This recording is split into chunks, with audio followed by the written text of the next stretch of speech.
Welcome guys sa ating YouTube channel. So dito malapit na po tayong matapos sa ginagawa po nating tambol. So pagdating dito guys sa PVC panel ay napakahirap pong ikabit dito.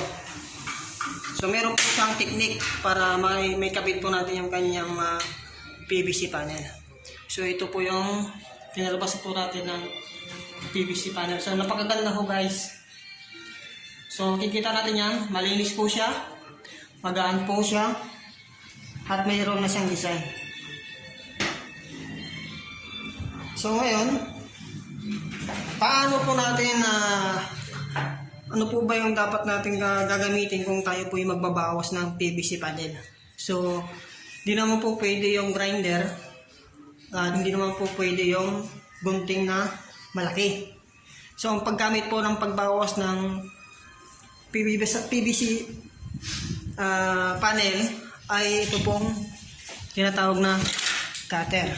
So yan po, dapat make sure guys ay matibay po itong talim po ng ating cutter. So paano ba magputol ng PVC panel?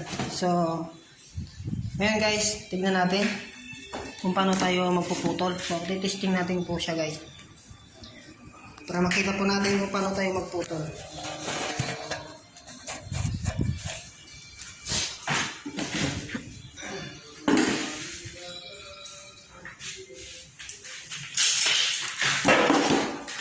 So dapat guys ay naka-eskwala po yung ating puputulin para diretso po siya.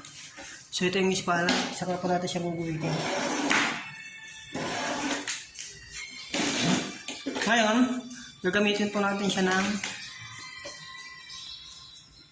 ng blade.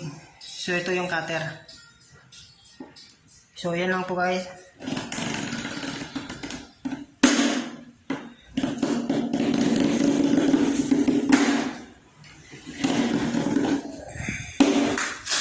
So yan lang guys, yung magpuputol tayo. Kahit hindi na po natin siyang isagad, pwede na po. So yan lang po guys ang ating gagamit. So napakasimple lang po yung kanyang pagputol. So straight na straight po siya.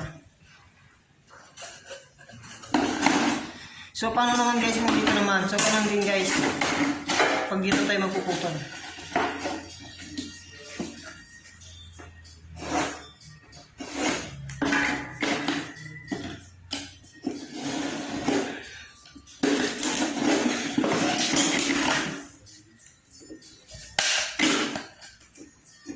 So ganito lang po ang kanyang pagputol sa PVC panel.